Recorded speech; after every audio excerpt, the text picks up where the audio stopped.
الحمد لله رب العالمين والصلاة والسلام على سيد الأنبياء والمرسلين أما بعد فأعوذ بالله من الشيطان الرجيم بسم الله الرحمن الرحيم السلام علیکم ورحمۃ اللہ وبرکاتہ۔ ناظرین محترم، کل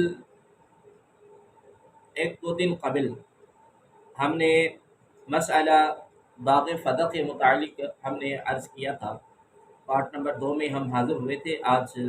ہم انشاءاللہ تبارک و تعالی مسئلہ باغ فدق پارٹ نمبر 3 میں حاضر ہوئے ہیں، اور آج ہماری گفتگو کا موضوع اور عنوان ہے کہ انبیاء کرام علیہ السلام کی میراث صرف علم شریعت ہے۔ ناظرین محترم، شیعہ سنی دونوں کی صحیح احادیث سے ثابت ہے کہ انبیاء کرام علیہ السلام کسی کو دنیاوی مال و دولت کا وارث نہیں بناتے۔ انبیاء کرام علیہ السلام کی میراث صرف علم شریعت ہے۔ اگر وہ کچھ دنیاوی مال چھوڑ جائیں تو اس میں میراث جاری نہیں ہوتی، بلکہ وہ صدقہ ہوتا ہے۔ بخاری اور مسلم حضرت امیر المؤمنین سیدنا ابو بکر صدیق رضی اللہ تعالی عنہ سے مروی ہے کہ حضور عالم نور مجسم صلی اللہ تبارک و تعالی علیہ وآلہ وسلم نے ارشاد فرمایا، لا نورث ما ترکنہ صدقہ، ہم کسی کو اپنا وارث نہیں بناتے، ہم جو کچھ چھوڑ جائیں وہ صدقہ ہوتا ہے۔ حضرت ابو ہریرہ رضی اللہ تعالی عنہ سے روایت ہے کہ حضور عالم نور مجسم صلی اللہ تبارک و تعالی علیہ وآلہ وسلم نے ارشاد فرمایا، لا یقتسم ورثتی دینارا ولا درہما ما ترکت بعد نفقت و مؤنۃ عاملی فهو صدقہ، یعنی میری میراث تقسیم نہیں ہوتی درہم ہو یا دینار، میں جو کچھ چھوڑ جاؤں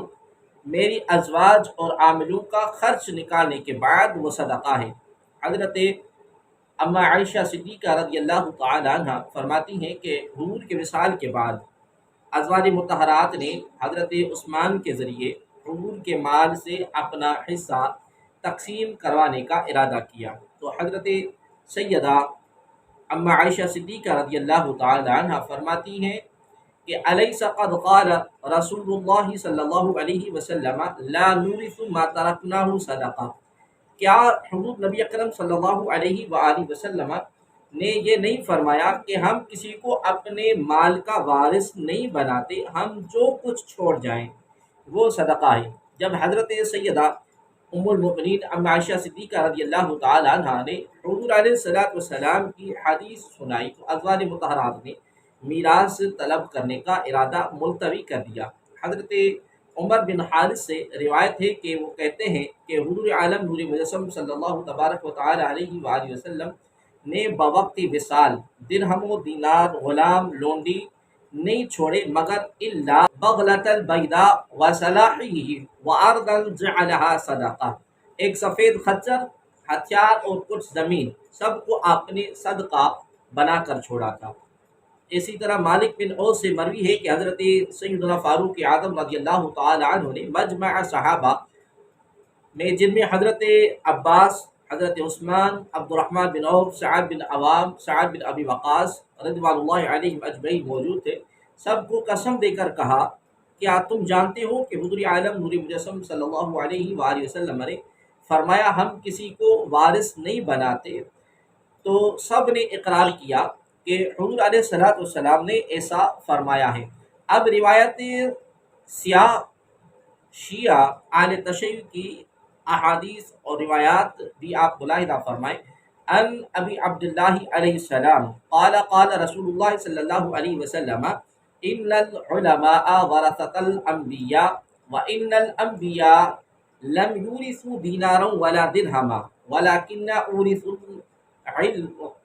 العلماء فمن اخذه من اخذ بحظ وافر، بحوالہ اصول کافی باب العلم والمتعلم۔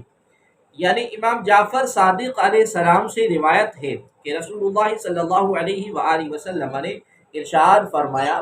کہ علماء دین انبیاء کے وارث ہیں، اس لیے کہ انبیاء کرام کسی کو کسی شخص کو درہم اور دینار کا وارث نہیں بناتے، تو جس نے علم دین حاصل کیا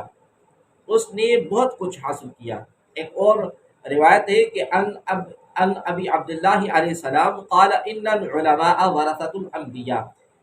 وذلك لأن الأنبياء لم يورثوا درهما ولا دينارا وإنما ورثوا أحاديث من أحاديثهم فمن أخذه بشيء منها فقد أخذ حدا وافرا۔ امام جعفر صادق علیہ السلام نے فرمایا کہ علماء دین انبیاء کرام کے وارث ہیں، اور یہ اس لیے کہ انبیاء کرام نے کسی کو درہم دینار کا وارث نہیں بنایا، انہوں نے تو صرف شریعت کی باتوں کا وارث بنایا۔ تو جس کسی نے ان دین کی باتوں کو حاصل کر لیا اس نے بہت کچھ حاصل کر لیا۔ محاولہ اصول کافی باب صفت العلم۔ یہ احادیث اس امر میں نص صریح ہیں کہ انبیاء کرام علیہ السلام کی میراث صرف شریعت ہے، نیز اس میں کلمہ انما بھی موجود ہے جو حصر کا فائدہ دیتا ہے، جیسے انما ولیکم میں شیعہ علماء نے انما کو حصر کے لیے مانتے ہیں، جس سے یہ بات واضح ہوتی ہے کہ انبیاء کرام کی میراث علم شریعت ہے۔ دنیاوی مال و منال، زمین و جائیداد ان کی میراث میں کسی کو ملتی ہی نہیں۔ جب شیعہ سنی کی روایات سے یہ بات ثابت ہے تو پھر حضور عالم نور مجسم صلی اللہ تبارک و تعالی علیہ وآلہ وسلم کی میراث مال کی تقسیم کا سوال ہی پیدا نہیں ہوتا۔ نیز عقل بھی یہ چاہتی ہے کہ انبیاء کرام کی میراث صرف علم شریعت ہے، کیونکہ انبیاء کی بعثت کا مقصد تبلیغ احکام خداوندی و تزکیہ نفوس ہے۔ شریعت ہی ان کی دولت اور دین ہی ان کا مال ہے، لہذا ان کی میراث بھی صرف علم دین ہی ہونا چاہیے۔ خصوصاً حضور عالم نور مجسم صلی اللہ تبارک و تعالی علیہ وآلہ وسلم جو اللہ تبارک و تعالی کے آخری رسول ہے اور ساری کائنات کے لیے معلم و مزکی بنا کر بھیجے گئے ہیں۔ آپ کے بعد کوئی ایسی صورت باقی نہیں ہے کہ خدا سے احکام لے کر مخلوق تک پہنچائے جا سکیں، اس لیے ضروری ہے کہ حضور عالم صلی اللہ علیہ وآلہ وسلم کی بعثت کا مقصد فوت نہ ہوا، اور جس دین کو حضور لائے ہیں اس کی برابر تبلیغ و اشاعت ہوتی رہے، اس لیے ان کی میراث علم شریعت ہی ہونا چاہیے۔ مالی ترکہ اس کا تقسیم ہوتا ہے، اس کے علاوہ مالی ترکہ اس کا تقسیم ہوتا ہے جس پر موت واقع ہو جانے کے بعد احکام دنیاوی جاری نہ رہے۔ ایک آدمی جب تک زندہ ہے اس کی بیوی، اس کے مال منال جائیداد زمین پر کوئی قبضہ نہیں کر سکتا۔ جب تک وہ زندہ ہے اس پر نماز روزہ اور تمام احکام شریعت کی پابندی واجب ہے، لیکن جب وہ انتقال کر جاتا ہے تو اب اس کا تعلق دنیا سے نہیں رہتا اور احکام دنیاوندی اس پر جاری نہیں ہوتے۔ مثلا مرنے والے کی بیوی عدت کے بعد دوسری جگہ نکاح کر سکتی ہے، کیونکہ بعد عدت رشتہ زوجیت ختم ہو جاتا ہے۔ اسی طرح مال و جائیداد ورثہ میں تقسیم ہو جاتی ہے، اور مال و جائیداد ورثہ میں تقسیم ہو جاتی ہے کیونکہ مال سے اس کی ملکیت ختم ہو جاتی ہے۔ یہی حال ہر اس شخص کا ہے جس پر موت واقع ہو گئی، چاہے مرنے کے بعد پھر دوبارہ اس کو حیات مل جائے، جیسے شہید فی سبیل اللہ کہ اس پر موت واقع ہوتی ہے مگر پھر اس کو زندگی مل جاتی ہے، مگر اس زندگی مل جانے کے بعد شہید پر بھی دنیاوی احکام جاری نہیں ہوتے۔ اس کی بیوی بعد عدت دوسری جگہ نکاح کر سکتی ہے، شہید کا مال و جائیداد بھی ورثاء میں تقسیم ہوتا ہے، مگر حضور عالم نور مجسم صلی اللہ تبارک و تعالی علیہ وآلہ وسلم کا معاملہ اس کے برعکس ہے۔ آپ حیات النبی ہیں، ایک آن کے لیے آپ پر موت واقع ہوئی تھی، مگر اس کے بعد وہی حیات روحانی اور جسمانی ہے۔ جو احکام آداب آپ کے اس وقت تھے وہی اب ہیں۔ آپ اس وقت بھی رسول تھے، اب بھی رسول ہیں۔ آپ اس وقت بھی ازواج مطہرات کے شوہر تھے اور آج بھی ہیں۔ آپ اس وقت بھی مالک و مختار تھے اور اب بھی ہیں، غرض کہ اس دنیا میں جو احکامات اور آداب حضور عالم نور مجسم صلی اللہ تبارک و تعالی علیہ وآلہ وسلم کے لیے اس وقت تھے، وہی بے عین ہی اب بھی باقی ہیں، ان میں کچھ فرق نہیں ہوا ہے۔ یہی وجہ ہے کہ آپ کی ازواج مطہرات بدستور آپ کے نکاح میں ہیں، اور قرآن نے ان کو حضور کے بعد کسی اور سے نکاح کی معاونت فرما دی ہے، حتیٰ کہ ازواج مطہرات کے لیے صوم اور عدت بھی نہیں ہے۔ بس جب حضور عالم نور مجسم صلی اللہ علیہ وآلہ وسلم اس شان کے حیات النبی ہیں، زندہ رسول ہیں، تو جو زندہ ہو اس کی بیوی بدستور اس کے نکاح میں رہتی ہے، جو زندہ ہو اس کی نماز جنازہ نہیں ہوتی، جو زندہ ہو اور کی اور اس شان کے زندہ ہو کہ اس کا مالی ترکہ بھی تقسیم نہیں ہوتا، کیونکہ اس کی ملکیت اور دیگر احکام وغیرہ میں کوئی تغیر اور تبدل نہیں ہوتا۔ اب ناظرین محترم، چند شبہات کے جوابات آپ کے سامنے میں عرض کرتا ہوں۔ اس سلسلے میں حضرات اہل تشیع کی طرف سے چند اعتراضات کیے جاتے ہیں، جن کے مکمل جواب میں یہاں پر عرض کرتا ہوں۔ اعتراض نمبر اول، کہ اگر حدیث لا نسخ کو مان لیا جائے تو قرآن کا نسخ لازم آئے گا، اور حدیث قرآن کو منسوخ نہیں کر سکتی۔ اس کا جواب یہ ہے کہ حدیث لا نسخ تو آپ کو ماننا ہی پڑے گی، کیونکہ یہ حدیث شیعہ حضرات کی معتبر مذہبی کتاب اصول کافی کی ہے، اور اصول کافی وہ کتاب ہے جو شیعہ حضرات کے نزدیک امام غائب علیہ السلام کی تصدیق شدہ ہے۔ اگر یہ حدیث صحیح بخاری میں ہوتی تو آپ کہہ سکتے تھے کہ ہم نہیں مانتے، مگر اصول کافی کی حدیث کا انکار تو آپ کسی طرح بھی نہیں کر سکتے، کیونکہ کافی کی ساری حدیثیں صحیح ہیں۔ نمبر دوسری بات، کہ ہم کہتے ہیں کہ حدیث لا نورس نے حکم قرآن کو منسوخ کیا ہے۔ ہم جو کچھ کہتے ہیں وہ یہ ہے کہ حدیث لا نورس نے یہ بتایا ہے کہ آیت یوصیکم اللہ کا خطاب صرف افراد امت کے لیے ہے،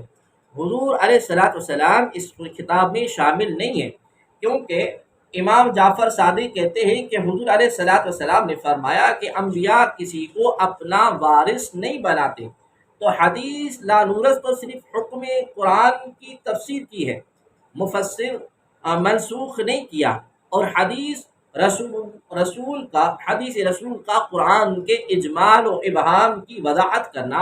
اور اس کے مطالب و معنی کو بیان کرنا ایسا مسئلہ ہے جس پر شیعہ سنی دونوں متفق ہیں۔ لہذا آپ کا یہ کہنا کہ ہم اہل سنت حدیث لا نورس کو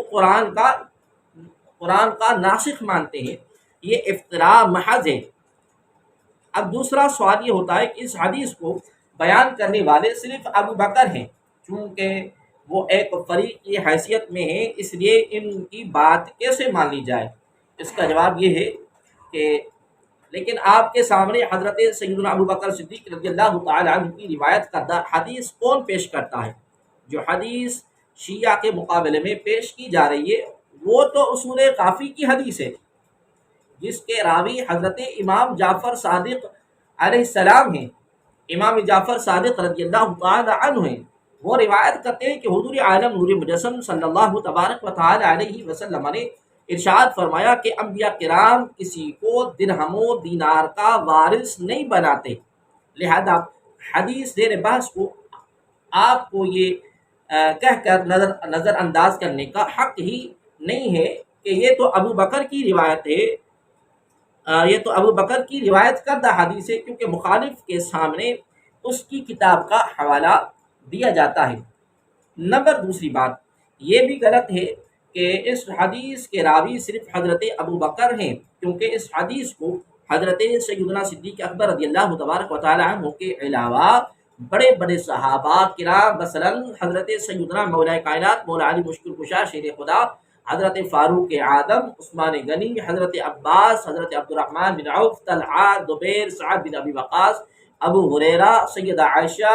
اور ابو درداء، حذیفہ ایسے جلیل القدر صحابہ کرام رضوان اللہ علیہ اجمعین نے روایت کیا ہے۔ نیز حضرت صدیق نے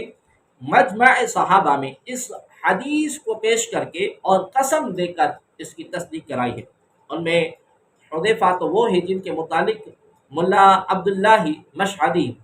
شیعہ عالم نے اظہار الحق میں یہ حدیث ذکر کی ہے کہ ما حدثکم بہ حذیفہ فصدقوا، یعنی حذیفہ تم سے جو حدیث بیان کرے اس کو تسلیم کر لو۔ حضرت سیدنا علی سے بڑی شخصیت شیعوں کے نزدیک اور کون ہو سکتی ہے جو جن کو شیعہ معصوم جانتے ہیں، غرضے کہ اس حدیث کو صحابہ کی ایک کثیر جماعت روایت کر رہی ہے، حالانکہ ان میں سے صرف ایک کا روایت کرنا مفید یقین ہے۔ پھر سب میں بڑی بات یہ ہے کہ یہ کتب سیاہ شیعہ میں موجود ہیں، ایسی صورت میں حدیث ہادہ کی صحت میں کوئی شک ہی نہیں رہتا۔ تیسرا اعتراض یہ ہوتا ہے کہ یہ حدیث احاد ہے اور خبر احاد حجت نہیں ہوتی۔ تو اس کا جواب یہ ہے کہ اول تو یہی غلط ہے کہ خبر احاد حجت نہیں ہوتی، اور یہ حدیث جس میں ہم بحث کر رہے ہیں یہ متواتر المعنی ہے، ورنہ کم از کم مشہور ضرور ہے، کیونکہ اس حدیث کو صحابہ کرام کی ایک جماعت روایت کر رہی ہے۔ جب یہ حدیث متواتر المعنی ہے یا کم از کم مشہور تو ضرور ہے، کیونکہ اس حدیث کو صحابہ کرام کی ایک جماعت روایت کر رہی ہے۔ جب یہ حدیث متواتر المعنی ہے یا کم از کم مشہور تو ضرور ہے، اور مشہور سے قرآن پر زیادتی بھی جائز ہے۔ اس کے علاوہ ہم ایک اصولی بات یہ بھی بتا دیں کہ اگر بالفرض اس حدیث کے راوی حضرت سیدنا ابو بکر صدیق رضی اللہ تعالی عنہ ہوں تو بھی یہ حدیث ان کے حق میں متواتر بلکہ متواتر سے بڑھ کر ہی رہتی ہے، کیونکہ شیعہ سنی دونوں کا اس بات پر اجماع ہے کہ متواتر اور غیر متواتر کی تقسیم ان لوگوں کے لیے ہے جنہوں نے حضور اکرم کو دیکھا نہیں اور کسی صحابی سے حدیث روایت کر دی، لیکن جس شخص نے بلا واسطہ حضور عالم نور مجسم صلی اللہ تبارک و تعالی علیہ وسلم سے حدیث سنی ہو تو اس کے حق میں وہ متواتر سے بھی بالاتر ہے۔ چونکہ حضرت ابو بکر نے یہ حدیث خود بلا واسطہ حضور سے سنی تھی، اس لیے ان کو واجب تھا اس پر عمل کرتے، چنانچہ انہوں نے ایسا ہی کیا۔ نمبر 4 اعتراض یہ ہوتا ہے کہ تاریخ الخلفاء میں ہے کہ جب میراث کا جھگڑا چلا تو اس کے متعلق کسی کے پاس کوئی حدیث نہ ملی، صرف ابو بکر نے ہی اس حدیث کو بیان کیا، جس سے ثابت ہوا کہ اس حدیث کے راوی صرف ابو بکر ہے۔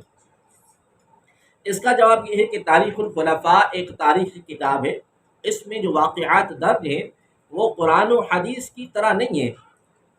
بر تقدیر صحت اس کی معنی یہ ہے کہ اس حدیث کا اظہار سب سے پہلے ابو بکر نے کیا، اور یاد دلانے پر سب کو یاد آ گئی، جس سے حضرت ابو بکر کا اعلم و احفظ ہونا بھی ثابت ہوا۔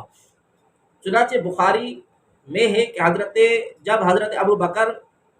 اور عمر نے مجمع صحابہ سے اس حدیث کے متعلق قسم دے کر استفسار کیا تو سب نے یہی کہا کہ حضور نے یہی فرمایا ہے، ہم کسی کو اپنا وارث نہیں بناتے، ہم جو کچھ چھوڑ جائے وہ صدقہ ہے، جن میں حضرت سیدنا عباس اور سیدنا علی رضی اللہ تبارک و تعالی عنہما اور ان کے علاوہ ازواج مطہرات اور بہت سے جلیل القدر صحابہ تھے جنہوں نے اس کی تصدیق کی۔ ایسی صورت میں حضرت سیدنا ابو بکر صدیق رضی اللہ تعالی عنہ کو اس حدیث کا راوی کہنا بے علمی کا نتیجہ نہیں تو اور کیا ہے۔ نمبر 5 اعتراض اس سلسلے میں آخری اعتراض یہ کرتے ہیں کہ کافی میں یہ حدیث ابو البختری سے مروی ہے جو سنی ہے، اور ہمارے کتب رجال میں اس کو کذاب کہا گیا ہے، اس لیے موضوع ہے۔ تو اس کا جواب یہ ہے کہ شیعہ علماء کی یہ عادت ہے کہ جواب نہ بن پڑے تو یہ کہہ دیا کرتے ہیں کہ یہ تو سنی ہے، جیسا کہ لفظ جریر کے حوالے میں ابو حنیفہ کو سنیوں کا ابو حنیفہ کہہ دیا تھا۔ خیر، اس کا جواب یہ ہے کہ ابو البختری نامی دو ہیں، ایک ابو البختری ذعب بن فصعب، یہ شیعہ ہے، دوسرا ابو البختری سعید بن فیروز ہے جو سنی ہے۔ مصنف کافی نے شیعہ ہی سے روایت کی ہے۔ دوسری بات یہ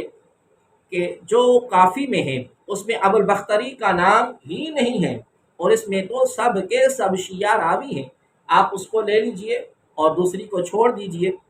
الغرض اصول کافی میں یہ الفاظ ہے کہ ان العلماء ورثۃ الانبیاء لم یورثوا درہما ولا دینارا انما اورثوا احادیث من احادیثہم، یعنی علماء انبیاء کے وارث ہیں، وہ درہم و دینار میں کسی کو وارث نہیں بناتے، وہ تو صرف اپنی احادیث میراث میں چھوڑ جاتے ہیں۔ اور کلمہ انما جو حصر کے لیے ہے، اس سے واضح ہو رہا ہے کہ انبیاء کرام علیہ السلام کی میراث صرف علم دین ہے، مال نہیں ہے۔ ایسے صاف و صریح مسئلے کے ہوتے ہوئے بھی کوئی نہ مانے تو اس کا علاج کچھ نہیں ہے، مگر نصوص سے آفتاب کی طرح واضح ہو گیا کہ انبیاء اپنی میراث میں مال و دولت چھوڑتے ہی نہیں، اور ان کی میراث صرف علم ہوتا ہے۔ ایسی صورت میں غصب فدق کا سوال ہی پیدا نہیں ہوتا۔ ہمیں امید ہے کہ منصف حضرات ان تصریحات پر غور فرما کر حق قبول کرنے سے گریز نہیں کریں گے۔ ناظرین محترم، اس سلسلے میں شیعہ حضرات یہ بھی کہتے ہیں کہ یہ فدق کا مال فی سے تھا، اور اس میں حضور عالم نور مجسم صلی اللہ تبارک و تعالی علیہ وآلہ وسلم کا حصہ بھی تھا۔ سیدہ فاطمہ نے یہ ہی طلب کیا اور ابو بکر دینے سے انکار کر دیا۔ اس کا جواب یہ ہے کہ اگر فدق کا مال فی ہونا شیعہ حضرات کو تسلیم ہے اور حقیقت بھی یہی ہے، تو اس کا فیصلہ بہت آسان ہے، کیونکہ مال فی کسی کی ملکیت نہیں ہوتا، اور فی کے مصارف خود قرآن نے بیان کر دیے ہیں۔ اللہ کریم فرماتا ہے قرآن حکیم میں، لما آفا اللہ علی رسولہ من اہل القرى فللہ وللرسول ولذی القربى والیتامى والمساکین وابن السبیل، جو ہاتھ لگا دے اللہ تبارک و تعالی بغیر جنگ کے اپنے رسول کو بستی والوں سے، تو اللہ تبارک و تعالیٰ کے لیے ہے اور رسول کے لیے ہے اور رشتہ داروں، یتیموں اور مسافروں کے لیے ہے۔ یہ آیت مبارکہ اپنی تفسیر خود ہی بیان کر رہی ہے کہ مال فی کسی کی ملکیت نہیں ہوتا، بلکہ یہ وقف ہوتا ہے، اور اللہ تبارک و تعالیٰ نے اس کی تولیت حضور عالم نور مجسم صلی اللہ تبارک و تعالی علیہ وسلم کو اس لیے عطا فرمائی تھی کہ حضور علیہ السلام اس کی آمدنی کو یتیموں، مسکینوں، محتاجوں اور رشتہ داروں کی خبر گیری میں صرف فرمائیں۔ لہذا جب فدق مال فی سے تھا تو یہ حضور علیہ السلام کی ذاتی ملکیت میں نہ تھا، بلکہ آپ کی تولیت میں تھا، تو مال وقف میں میراث جاری ہونے کا سوال ہی پیدا نہیں ہوتا۔ دوسری بات یہ کہ اس کی دلیل یہ بھی ہے کہ اگر اس آیت میں تقسیم سے مراد وہی تقسیم ہوتی ہے جو اہل تشیع حضرات کہتے ہیں، پھر نزول آیت کے بعد حضور اکرم اپنی حیات میں اس کو تقسیم فرما دیتے، لیکن شیعہ سنی دونوں اس امر پر متفق ہے کہ حضور اکرم نور مجسم صلی اللہ علیہ وآلہ وسلم نے اپنی حیات مبارکہ میں نہ تقسیم کیا اور نہ کسی کو اس پر قبضہ دیا، بلکہ آپ اس کی آمدنی کو مصارف مذکورہ میں خرچ فرما دیتے۔ فدق کے باغ سے جو آمدنی ہوتی تھی اس کو حضور علیہ السلام اپنی ذات پر، ازواج مطہرات، بنی ہاشم پر، غریبوں اور مسکینوں اور مسافروں پر خرچ فرما دیتے تھے، جو اس بات کی بہت بڑی دلیل ہے کہ فدق کسی کی ملکیت نہیں تھا بلکہ وقف تھا۔ لہذا مال وقف میں میراث کیسے جاری ہو سکتی ہے؟ دوسری بات یہ کہ اگر یہ کہا جائے لام للرسول میں تملیک کے لیے ہے، اس کا جواب یہ ہے کہ اگرچہ لام تملیک کے لیے بھی آتا ہے، مگر یہاں تملیک کے لیے نہیں ہے، بلکہ اس امر کے اظہار کے لیے ہے کہ اس مال فی کے متولی حضور عالم نور مجسم صلی اللہ تبارک و تعالی علیہ وآلہ وسلم ہے، اور آپ کو تقسیم کا اختیار کلی ہے۔ اس لیے اس آیت کے بعد فرمایا ما آتاکم الرسول فخذوہ، رسول جو کچھ تم کو دے دے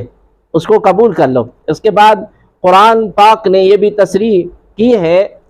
کہ یہ مال فی وہ مال ہے جو اللہ تبارک و تعالیٰ نے اپنے خاص فضل سے رسول کو عطا فرمایا۔ اس میں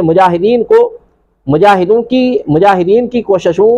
کو کچھ دخل نہیں ہے۔ آفا اللہ علی رسولہ منہم فما اوجفتم علیہ من خیل ولا رقاب ولکن اللہ یسلط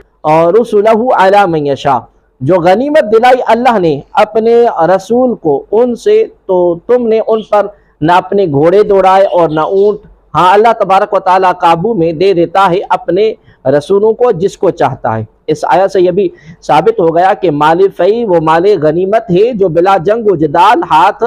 آتا ہے، اور اس کے مصرف خود قرآن نے بیان کر کے یہ بتا دیا کہ یہ کسی کی ملکیت نہیں ہوتا بلکہ وقف ہوتا ہے، کیونکہ اگر یہ مال رسول اکرم صلی اللہ تبارک و تعالی علیہ وآلہ وسلم کی ملکیت میں دیا جاتا تو محتاجوں اور مسافروں کو اس میں شامل نہ کیا جاتا۔ دوسری بات یہ کہ اگر لام رسول میں تملیغ کے لیے ہے تو ولی ذی القربى والیتامى والمساکین میں تملیغ کے لیے ہونا چاہیے، حالانکہ ایسا نہیں ہے۔ بہرحال فدق مال فی سے ہے اور مال فی وقف ہوتا ہے اور وقف میں میراث جاری نہیں ہوتی، لہذا فی کی آڑ لے کر سیدنا صدیق اکبر رضی اللہ تبارک و تعالی عنہ پر طعن کیا گیا ہے، وہ بھی رفع ہو گیا۔